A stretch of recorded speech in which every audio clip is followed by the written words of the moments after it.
Yo, it's Shy. Sons of the Forest is the latest survival horror game to release. Peaking Twitch categories on launch day, this 8-player co-op survival game is the sequel to the game called The Forest, developed by End Night Games. The Forest is a similar cannibalistic lumberjacking simulator, which tells the story of a man surviving a plane crash on a savage island and attempting to find his now missing son, Timmy. The Forest is well regarded by most audiences for rewarding the player with gear and story progression from exploration, all whilst keeping the pacing of the game tied to the player's curiosity and freedom. If a group of players wish to solely focus on building, they're welcome to do so, but doing so may be easier later in the game after unlocking a few upgrades. Sons of the Forest is a cannibalistic lumberjacking simulator, which tells the story of a man surviving a helicopter crash on a 4 times larger island and attempting to find a now missing billionaire. To its merit, Sons of the Forest takes everything from the previous game and more, as it develops the gameplay and quality of life mechanics to have a more refined feeling. A few examples of this are the crafting and navigation systems. The original Forest's crafting mat and alt map feel understandably lackluster and primitive in comparison to the new GPS and organized inventory menu. The difference between scribblings on an old, hard-to-read map versus a modern GPS is night and day, and implemented in a logical and respectful manner. Yes, the new features are far superior, but they don't make the original's design feel tacky or bad, as being stranded on an island and making the most of what you can obtain still applies. I think games like this are great, as they work very well on their own without forcing you to have played the prequel to enjoy your experience in the new game with friends.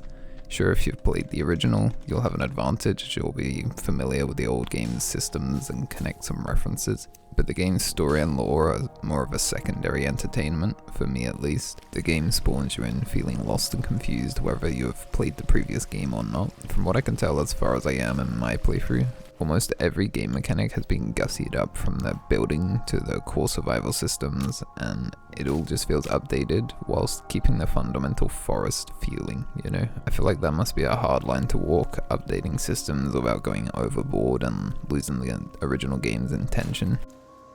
Personally, I'm not good with horror games. I'm squeamish and I don't like shock value, and I never really got into anything like that. That being said, I don't mind games like this, as of course it's not wholesome, if anything it's quite gruesome, but having other gameplay elements like focusing on gathering resources or building, combined with the option to experience it all with friends and seeing their reactions to things, are very good distractions from having to focus on all the dark themes. Of course there are parts like exploring caves or random enemies jumping me that will spook me out, but for some reason, games like this I'm far more tolerant with, as opposed to other games or watching something horror themed. Also, there's a peaceful mode if you're very bad with horror. I've not personally tested this, but I assume it could still be an enjoyable niche way for some people to enjoy playing through the game. I could honestly see myself loading up the game, hiking around the map and building a base in peaceful, and still enjoying it. Okay, now the launch was a bit of a mess. The first hours had a lot of people flooding the Steam cart, and many people weren't able to start installing the game, let alone play it. I was actually pretty lucky and managed to buy the game during the peak time everyone was reporting Steam issues. I'm not sure if it's Steam's fault or the developers, but being able to prevent the flood of purchases with a pre-installation or something would probably have helped prevent some stress for some people. However, surprisingly, the game itself launched in a very playable state. My expectations admittedly are set extraordinarily low for game launches. I've sat in queues for MMOs for hours before playing just for my game to crash and have to repeat the whole process. New old. And obviously this isn't an MMO, but I think all early access games have quite the staple for having performance issues or a long list of problems and bugs. However, from what I've personally encountered, its launch has been surprisingly smooth. There's been a couple of UI issues or items getting stuck in my hand or something. The worst I encountered was the building manual cursor being stuck after the book closed, and I was unable to switch items or open my inventory or anything. I actually had to force my character to start the swimming animation to fix it. I think relogging would have also worked. There's also the FPS drop when a group of people render entering or exiting a cave, which happened in the original Forest as well. But I've not had any crashes or save issues, and multiplayer has been seamless, even with the max number of players all connected at once.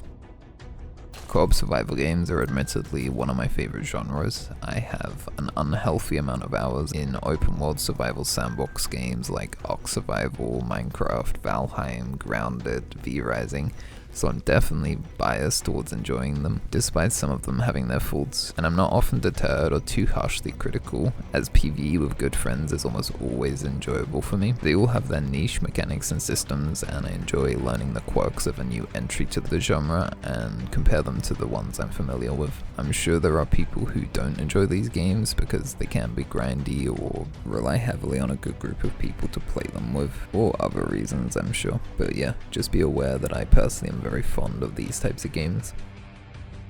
The game's price is £25 or $30 and offers a good amount of content for this very solid price tag. I personally very rarely buy games at launch, as I most commonly like to wait for discounts because I'm broke. But for me, being fond of this genre combined with having a good group of people to enjoy and experience this game with, I'll be playing it multiple times with multiple different people, so it's a definite recommendation from me. The graphics and atmosphere of the game are honestly very good, and so far in my playthrough, I was honestly just enjoying hiking through the forest, chopping down trees, making my own log cabin in the mountains. It felt like the epilogue scene in Red Dead 2. I'll note, I haven't actually built much more than the treehouse in the first forest, but the new building systems feel satisfying so far. Looking forward to progressing and learning more about the game. I played about 8 hours on the first launch day, all of that was multiplayer, and now I'm gonna start a single player experience and try and get some footage for this video. It'd be nice to see if my opinion changes or solidifies, but yeah, no spoilers, but I'd like to hear other people's experience with the game and anything I missed in this initial review. Okay, minor spoiler warning. Just regarding the game's length, I think me and a couple of friends actually managed to finish the game. I won't go into details at all, but the game can be quite short if you rush, so don't expect like a long game out of this, but still very enjoyable. And as I previously said, the story isn't the main reason I play it to begin with, but yeah, figured I'd add this at the end of the video, especially after giving a recommendation. I don't want to make people spend money and then get disappointed, but yeah, I really enjoyed it, and I'll replay it again for my single player and with different friend groups. Peace. Sayonara.